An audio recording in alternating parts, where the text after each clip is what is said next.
Hoje eu vou entrevistar a doutora Daniele Wolff. Ela é advogada brasileira-americana, licenciada no Brasil e nos Estados Unidos e conta com mais de 12 anos de experiência concentrando sua prática jurídica em questões exclusivamente relacionadas às leis de imigração americana. Em sua prática de direito, a doutora Daniele tem representado com sucesso empresas e empregadores na solicitação de vários vistos temporários e também de residência permanente, que é o Green Card, baseada em petições de emprego. Ela também representa clientes na solicitação de uma grande variedade de vistos temporários e de residência, petições imigratórias através de laços familiares, naturalização e cidadania americana, bem como pedido de vistos humanitários. No Brasil, a doutora Daniela cursou Direito na Universidade Estadual de Maringá, no Paraná, e nos Estados Unidos ela se graduou pela Southern Methodist University, onde ela obteve o seu LLM em Direito Internacional e Comparado.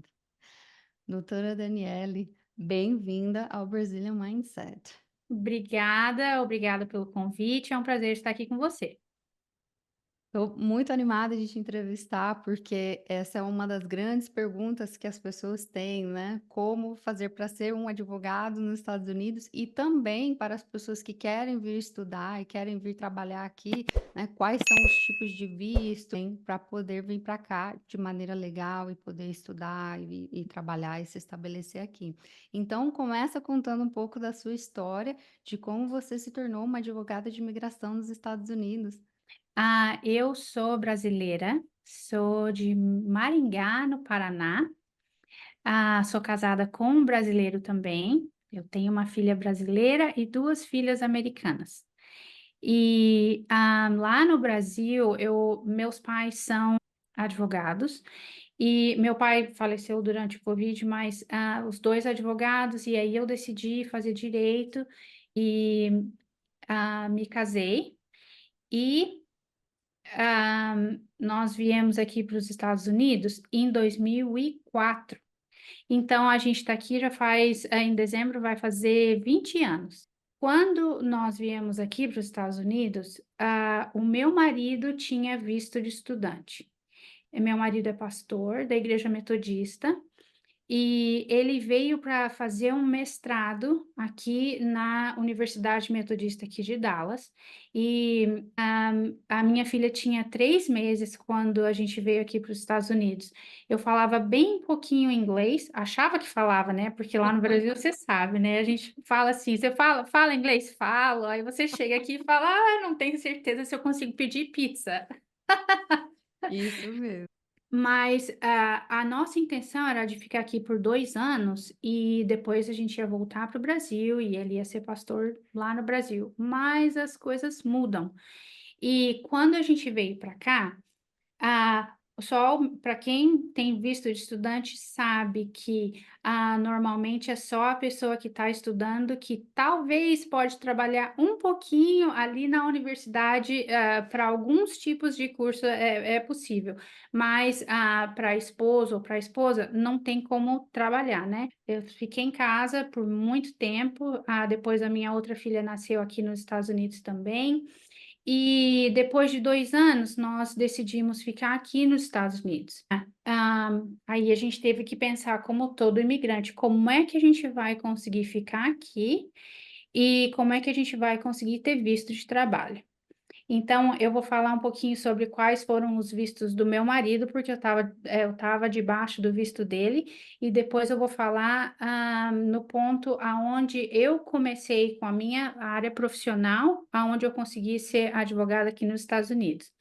Então, meu marido teve visto F1 de estudante, depois ele teve o OPT, aonde ele pôde trabalhar, O que é o depois ele OPT? o OPT ainda debaixo do visto F1, é uma possibilidade aonde os estudantes podem colocar em prática aquilo que eles aprenderam durante o curso de Master's Degree, que é um mestrado, ou durante o undergrad, que é o curso de bacharelado, os 4 anos de estudo que a gente tem lá no Brasil, né? Então, são 12 meses a autorização de trabalho, mas o trabalho precisa ser ligado com a área de estudo. Então, ali na escola, quando a pessoa vem para cá para estudar, se a escola é uma escola de, por exemplo, há 4 anos e você vai estudar por exemplo, teologia, ou nursing, ou psicologia, ou enfermagem, normalmente eles falam, olha, depois que você se formar, você vai poder fazer o pedido de OPT, e aí você vai poder colocar em prática, com o empregador, os 12 meses de autorização de trabalho. Então, o OPT não é um visto. O visto é o visto de estudante, é só uma extensão de 1 ano depois que a pessoa recebe o visto de estudante, o visto F1. Uhum. Então, meu marido teve o F1, aí depois do F1 ele conseguiu ter o OPT, ele teve o J1, ele foi capelão, depois ele teve o H1B, e depois do H1B, aí a gente conseguiu o Green Card, e agora nós somos cidadãos. Então, por muito tempo, ah, depois que a gente conseguia um tipo de visto, a gente tinha que ficar pensando quanto tempo esse visto vai vencer, em quanto tempo, e quem será o próximo empregador que vai fazer o próximo pedido de visto para a gente. A gente sentiu na pele o que é ter que ah, achar empregadores para conseguir ficar aqui. No nosso caso, a gente ficou aqui legalmente o tempo todo. Entramos legalmente e seguimos legalmente até quando a gente recebeu a cidadania. Tem várias exceções e várias outras maneiras de como algumas pessoas às vezes têm algum incidente aqui ou ali que a gente ainda consegue chegar ao ponto da cidadania. Mas no meu caso, essa foi a nossa trajetória. Então, quando nós estávamos lidando com todo esse tipo de visto, eu não podia trabalhar, porque a maioria desses vistos não me dava autorização de trabalho. Mas Hum. as minhas filhas também eram pequenas, e eu também não podia trabalhar, mas eu comecei a ser voluntária. E o primeiro lugar onde eu fui voluntária foi um centro da Igreja Metodista, aonde eles ajudavam imigrantes nos passos que eles tinham que tomar para conseguir ficar aqui legalmente. E eu ia de 10 a 15 horas por semana, e aí eu comecei a gostar muito. E enquanto eu estava lá, eu decidi que eu queria seguir como advogada, porque eu vi o trabalho da advogada nessa non-profit, que é como se fosse uma ONG da nossa Igreja Metodista, e aí eu decidi que, durante aquela época, em 2008, que eu queria ser advogada aqui nos Estados Unidos. E aí eu tive que pensar nas possibilidades e quanto ia custar, quanto tempo ia demorar, e se eu tinha capacidade de ir para a escola. As minhas filhas tinham 3, 4 anos e 15. Ah. 3, 4 e 15 anos de idade. E eu falei, vou, e fui. Então, a primeira coisa que eu tive que decidir era se eu iria fazer uma das duas coisas. Aqui nos Estados Unidos, você pode ser ou o track do JD, se chama Juris Doctor, que são o mestrado, e o curso é por 3 anos. Ou se eu ia fazer o LLM. O LLM é o Masters of Laws, e é só 1 ano. Então, aí você pode perguntar, mas quem que vai querer fazer, estudar e pagar os 3 anos, se você pode fazer em 1 ano? Somente uma pessoa que já tem o curso de direito fora dos Estados Unidos é que consegue fazer esse de 1 ano. Então, não tem como uma pessoa, vamos dizer, se você era um profissional que não era da área do direito e que você não se formou em direito no Brasil, que você vem aqui para os Estados Unidos e consegue fazer o LLM. Você precisa, então, fazer o JD, que é o Uhum. Juris Doctor. Ok, então eu qualifiquei para o LLM, aí eu tive que fazer o pedido, mas antes disso você tem que fazer um teste de inglês. Eu já estava aqui nos Estados Unidos há mais de 5 anos e pouco, depois que eu comecei a estudar. Então, naquela época, o meu inglês já era, não tinha problema, sabe, É porque, assim, existe um teste que você faz, então eu não tive problema em fazer o teste e conseguir o nível mínimo que eu precisava, o score, que eu precisava do inglês para ser aceita para fazer direito aqui nos Estados Unidos. É um Ok. teste específico daqueles estandarizados, tipo Aham, é o TOEFL, TOEFL. IELTS? Aham. Ah, ok. Tem o TOEFL, tem o IELTS também, mas eu fiz o TOEFL e tem um mínimo, eu não me lembro o mínimo, mas se você consegue o mínimo e você mostra que você tem o curso lá no Brasil, daí você tem que mandar a sua aplicação e ver se você vai ser aceito para a escola. No meu caso, eu estou na área de Dallas. E aqui na área de Dallas, quando eu fiz. Agora tem o Texas A&M, tem o UNT Dallas, tem a SMU, que tem o curso do LLM, mas naquela época era somente a SMU mesmo. Então, eu fiz o pedido, fui aceita e comecei a estudar. Aí eu graduei dentro de. A gente fala um ano, mas na verdade são 9 meses, né? De agosto até maio. E agora eu vou voltar na comparação dos dois. Uhum. Quando uma pessoa quer ser advogada aqui nos Estados Unidos e você pensa, nossa, eu já tenho curso de direito no Brasil. O meu inglês é suficiente, eu acho que eu consigo ter o score do TOEFL para eu poder fazer a petição para ver se eu vou ser aceita na universidade. Ok, então, quando você faz o curso de um ano de direito aqui, você estuda menos, paga menos, mas uma coisa muito difícil é o ponto para você ir para a escola é ser licenciado. E não existe trabalho na área jurídica se você não é licenciado, como você não consegue ser um advogado se você não tiver licenciado na OAB lá do Brasil. Ok, Uhum. aqui se chama Bar Exam.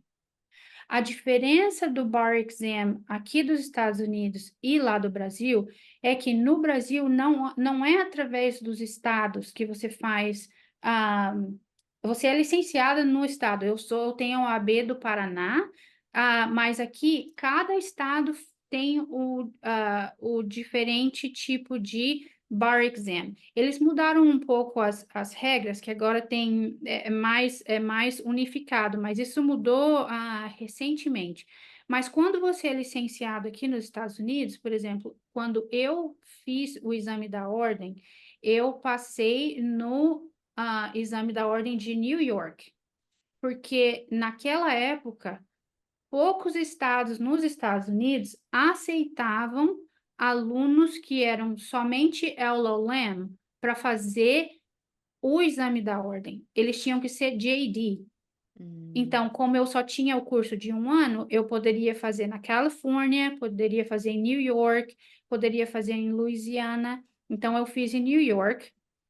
E essa é a parte mais difícil, se você me perguntar, de como ser um profissional do direito, advogado licenciado nos Estados Unidos. Essa é a parte mais difícil, Hum. porque as pessoas que foram para escola aqui a vida inteira, que elas tiveram o seu bacharelado em qualquer. Aqui não precisa ser relacionado ao direito. Direito aqui é somente a nível de mestrado. Essa aqui é outra diferença.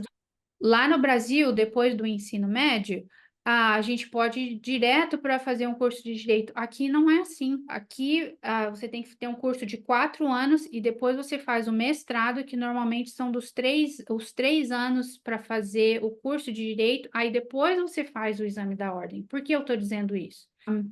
As pessoas elas estão acostumadas a fazer esse tipo de teste a vida inteira, porque elas fizeram quando elas estavam crescendo na escola, quando elas foram no curso de bacharel e quando elas estavam fazendo também o curso de direito. Mas por que eu digo isso?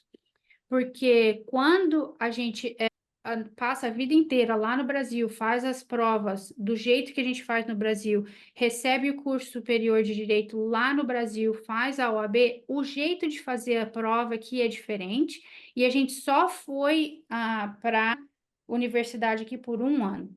Então, o exame da ordem se torna muito mais difícil. A gente não está acostumada a fazer o teste da forma como os americanos já estão acostumados, e a maioria das pessoas que fazem o exame da ordem foram para a escola por 3 anos fazer mestrado. Nós só fomos por 1 ano. Não dá tempo de aprender tudo.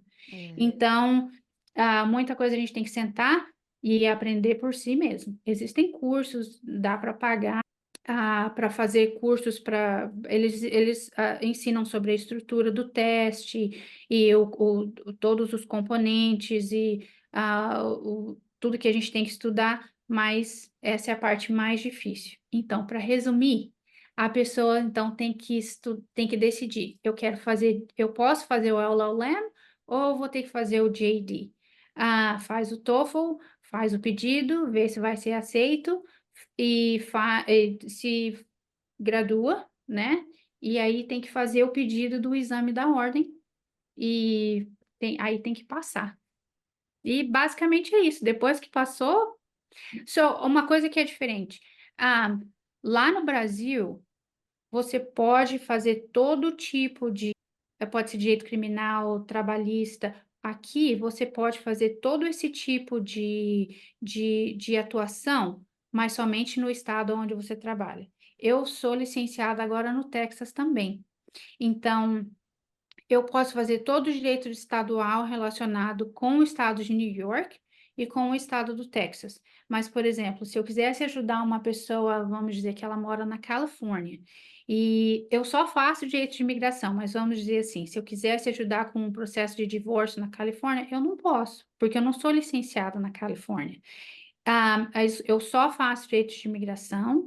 Direito de imigração é direito federal, então eu só preciso ser licenciada em qualquer estado dos Estados Unidos, e aí eu posso atuar na área de imigração. Essa é uma vantagem. Eu já queria fazer a área de imigração, e foi isso que me trouxe para a vontade de fazer o curso de direito. E também por causa da minha história, sou imigrante, eu sei quais foram os passos e como foi difícil. Essa já era a área que eu queria mesmo. Mas aí deu tudo certo depois que eu passei no exame da Ordem de New York e depois eu fiz o exame da Ordem do Texas e passei e agora eu sou licenciada no Texas também. Não, parabéns. Eu ia perguntar sobre o custo de fazer esse 1 ano de LLM, o custo médio, e também do JD. Entendi. Ó, o custo é o mesmo. O custo vai depender da escola. O LLM, eu acredito que aqui na área de Dallas, eles só dão, só a SMU oferece. E eu acredito que esteja perto dos 90 mil por ano. Então, Então, se você for fazer o LLM, seria 90.000, e se você for fazer o JD, vai ser 90 vezes 3, é o mesmo preço. exatamente, é o mesmo preço. Entendi. Então, assim, nesse valor todo, ele conta o que você pagaria a mensalidade, todas as taxas que você tem que pagar para a universidade. Nesse valor, eles também contam como custo de vida, custo de transporte, livros. Então, o valor não é barato. Ok, então seria 90.000 se a pessoa, por exemplo, está vindo lá do Brasil, já está considerando lá um custo de moradia de 1 ano, tudo incluso, e se a pessoa já está aqui e de repente quer saber só quanto seria a tuition para fazer esse programa de 1 ano? Eu acredito que na SMU seria por volta de 65, 70. Só a mensalidade e taxa, seria isso. Como que é a prática de ser uma advogada de imigração aqui? É muito interessante. Às vezes a gente lida com casos que são muito fáceis, outros casos são um pouquinho mais complicados. Eu lido com petições que empregadores fazem para empregados. Eu lido com pessoas que estão fazendo o próprio pedido porque foram vítimas de violência doméstica. Eu lido com casos de pessoas que foram vítimas de crime com pessoas que querem, o empregador decidiu fazer o pedido do green card para eles, que de repente a pessoa já está trabalhando para o empregador há um tempo. Então, são várias maneiras ah, da gente lidar com os empregadores e também com as pessoas que estão fazendo pedido de cidadania.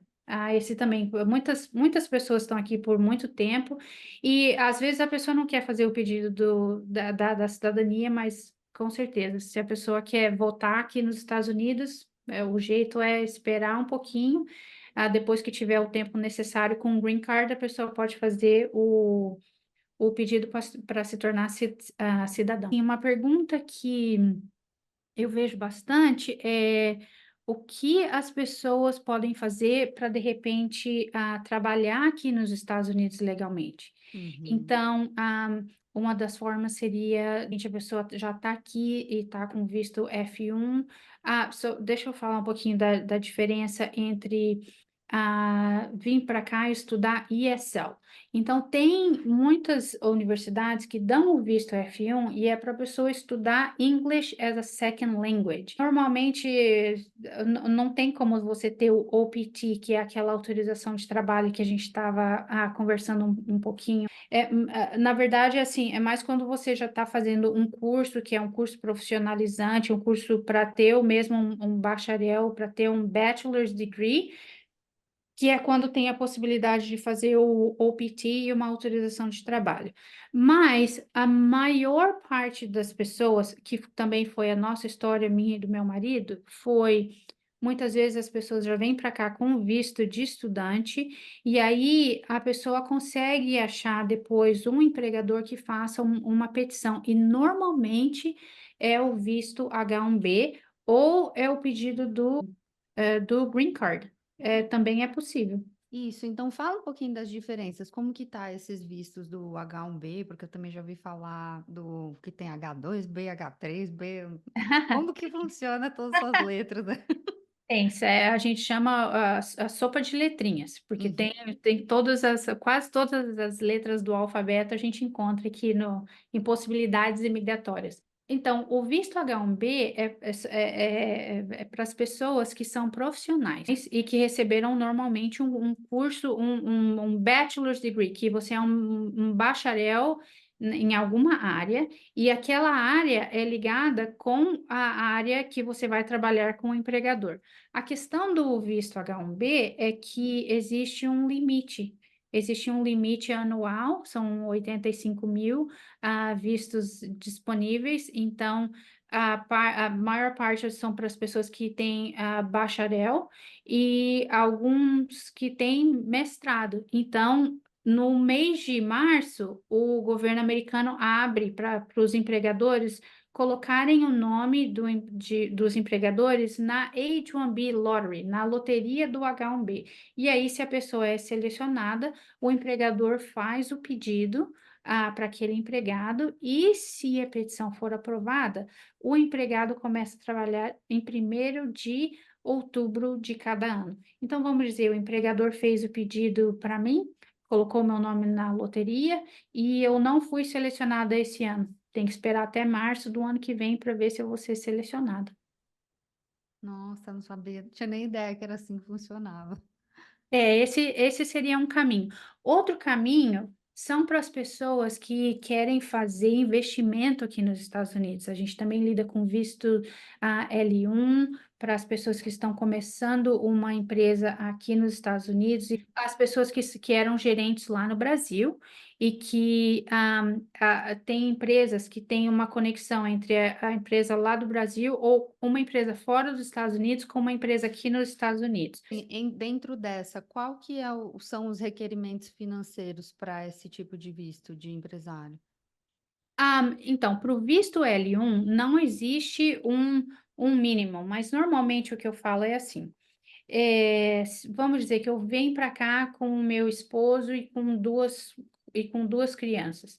Eu normalmente olho a qual que é o nível de pobreza para 4 pessoas. Porque se eu vou dizer que eu vou começar uma empresa e eu somente tenho o capital mínimo para tomar conta da minha família por um ano, na verdade, eu não estou investindo nada. É o que eles falam sobre o investimento marginal. Então, normalmente, 50 mil, 100 mil dólares seria um valor ideal para começar uma empresa aqui nos Estados Unidos. Eu estou falando assim, bem generalizado, porque depende muito do tipo da empresa. Uhum. Isso depende também, quase a mesma análise para o visto E2.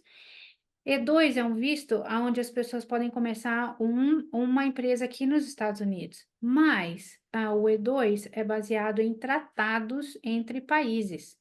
Hum. Infelizmente, o Brasil não tem um tratado de E2 com os Estados Unidos, mas eu ajudo pessoas que têm o passaporte italiano, são brasileiros, mas têm passaporte italiano. Dá para fazer um investimento aqui nos Estados Unidos e ter o visto E2. Então, essa seria também uma possibilidade. Nossa, que interessante, eu não conhecia esse caminho. Aham.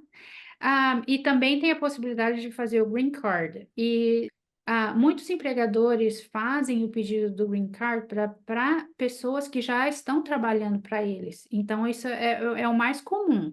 Então, de repente, a pessoa veio para cá com F1, depois conseguiu ter autorização de trabalho através do OPT, encontrou o empregador, e aí foi selecionado pela loteria do H1B, que pode ficar aqui por uns 6 anos. Então, enquanto a pessoa está aqui trabalhando para o empregador pode decidir fazer o pedido do Green Card para essa pessoa. Então, o pedido do Green Card normalmente é demorado, mas normalmente sem problemas maiores quando a pessoa já está trabalhando aqui nos Estados Unidos. E isso não precisa esperar esse mínimo dos 6 anos, o empregador pode fazer isso a qualquer momento. O empregador pode fazer a qualquer momento. E para uma pessoa que está fora dos Estados Unidos, o empregador pode também fazer um pedido de green card. Aquela pessoa, então, teria que ter os requisitos mínimos para aquela posição, e aí ela teria que esperar até o visto estar disponível, e depois ela iria no consulado no Brasil e entraria aqui nos Estados Unidos com o green card. Ok.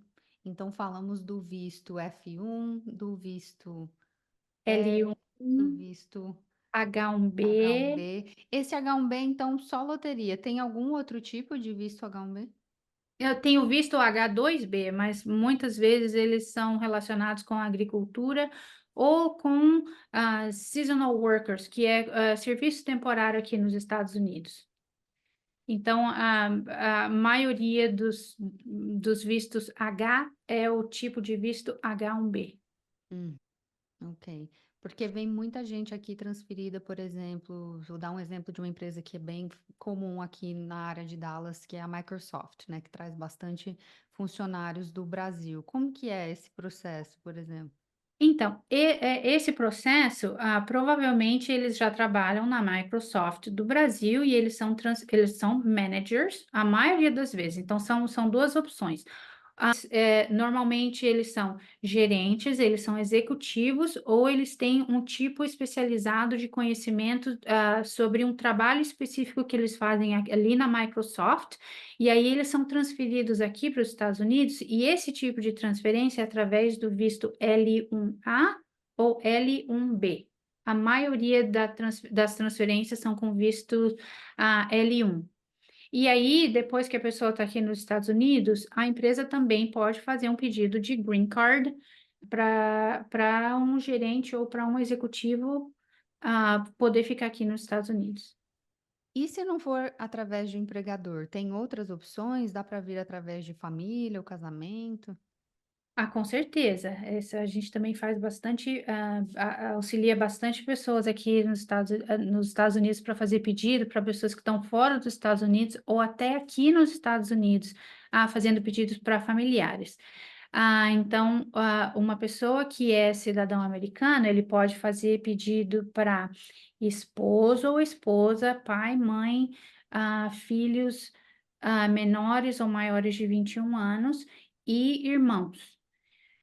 Uma pessoa que tem green card pode fazer o pedido para esposo, esposa, filhos que não são casados, pode ser maior ou menor de 21 anos, mas não podem fazer para pai e mãe e não podem fazer para irmãos, a menos que eles se tornem cidadãos, aí depois eles podem fazer esse tipo de pedido. Normalmente uma pessoa que entrou aqui com visto e de repente não está mais com status e está aqui já faz um tempo. De repente, se casarem, é claro, né? O casamento legítimo e se casar não somente por motivos imigratórios, casados realmente por amor. O cidadão americano, ou uma pessoa que tem o green card, pode fazer a petição, então, para esse esposo ou para essa esposa. Normalmente, a melhor coisa a fazer é marcar uma consulta, porque as pessoas têm diferentes coisas aconteceram durante a vida imigratória aqui nos Estados Unidos. Às vezes tentou entrar, não conseguiu, foi barrado ali na fronteira, ou às vezes entrou com visto e nunca saiu, ou às vezes já teve uma petição que já foi feita no passado, ou às vezes tem um problema criminal que não sabe se vai ter um impacto na petição imigratória ou não. A melhor coisa é fazer uma consulta com o advogado de imigração para saber quais as possibilidades que estão disponíveis ali. Mas sim, nós fazemos também muitos pedidos através de familiares, tentando trazer pessoas que já estão aqui nos Estados Unidos para se tornarem residentes, ou para as pessoas que estão fora. Por exemplo, fazer o pedido para o pai, se você recebeu o seu green card e depois se tornou cidadão e agora você quer trazer seu pai e sua mãe para cá, nós temos vários pedidos assim. Outro tipo de visto também é pedido de visto para visto de noivo. Então, nós fazemos esse tipo de pedido também. Uma curiosidade, eu sei que esses valores mudam e no momento da gravação desse vídeo, hoje, se uma pessoa quisesse marcar uma consulta com o seu escritório, né? Quanto que isso custa e quanto que custa em média um processo de visto? Normalmente a gente cobra US$ 150 pela consulta, a consulta é de 30 minutos, mas eu sempre fico disponível para responder outras perguntas que depois surgem depois da consulta. A gente sempre pede para mais documentos e para ter certeza sobre o status imigratório, principalmente se a pessoa já estava aqui há bastante tempo. Uhum. E o valor dos casos realmente depende do tipo de caso. Quando é através de empregador, normalmente, a maioria das vezes, o empregador tem que pagar o processo todo, então o empregado não tem que lidar com essa parte. A menos que seja, por exemplo, quando uma pessoa vem para cá e está investindo aqui nos Estados Unidos como visto E2, então ele começaria uma empresa e todos os custos advocatícios e os custos para a imigração, que são os custos que têm que ser pagos para o USCIS, para a imigração, tudo isso é pago pela pessoa que está fazendo o investimento. Mas varia muito. Bom, e como que uma pessoa que quer contratar os seus serviços pode entrar em contato com você? Olha, o jeito mais fácil de entrar em contato comigo é me mandando um e-mail. O nome do escritório onde eu trabalho se chama Akula and Associates. E aqui nós temos 6 advogadas e eu sou a única advogada que fala português. Então é mais fácil me mandar um e-mail e ali por e-mail a gente marca uma consulta e aí na consulta a gente discute todos os itens necessários para a pessoa saber e planejar. Porque às vezes, isso eu vejo muito. Às vezes o que a pessoa precisa é só um pouquinho de direção. Olha, eu estava achando que eu poderia ir por esse lado, mas depois que a gente conversa, a pessoa às vezes não é que muda de ideia, mas é que tem uma visão mais clara sobre o que é imigrar ou ficar temporariamente aqui nos Estados Unidos. Então, a consulta é muito importante, uma consulta imigratória antes de fazer os planos necessários para viver aqui nos Estados Unidos. Eu recebo muito essa pergunta das pessoas que, né, querem cursar psicologia ou querem ter uma carreira aqui como counselor e falam, qual que é o tipo de visto que eu preciso, como que eu posso fazer? Aí eu falo, olha, é melhor você consultar com o advogado de imigração, porque, de novo, cada pessoa vai ter a sua história, né, os seus desafios e também entender o planejamento, como você falou, porque tem processos que podem levar anos. Com né? Eu sei que certeza. eu tenho, por exemplo, um irmão meu que está na fila por, né, um processo de 7 anos. Aham. E pessoas que vêm estudar também têm que entender, por exemplo, que o custo do programa para uma pessoa que é residente é um preço, para uma pessoa, um estudante internacional é bem mais caro. Então, a Com pessoa também certeza. tem que se preparar para esses custos e os outros cursos que surgem, né, de morar aqui. Com certeza. Algum outro comentário final que você gostaria de fazer? Ou uma palavra para encerrar? Eu agradeço muito essa oportunidade de falar um pouquinho sobre diferentes tipos de vistos, vistos de trabalho aqui nos Estados Unidos, ou vistos que podem ser feitos através de familiares. Eu amo o que eu faço, não me arrependo de ter feito direito, de ter penado para fazer a OAB daqui em New York, no estado de Nova York, e também ter penado outra vez para fazer aqui no estado do Texas. Eu amo o que eu faço, acho que eu vou morrer fazendo isso que eu estou fazendo agora, principalmente porque eu passei por isso, né? Eu senti na pele o que foi ser um imigrante aqui nos Estados Unidos, no sentido de passar por diferentes tipos de vistos e ten- se- sempre tentando seguir um pouquinho mais à frente. Daniela, te agradeço de coração pelo seu tempo, por compartilhar seu conhecimento e espero que todas as pessoas que estavam aí na dúvida, que precisam de ajuda, possam agora te procurar para conseguir dar entrada nos seus processos. Eu estarei à disposição e agradeço muito a oportunidade, Simone. Muito obrigada.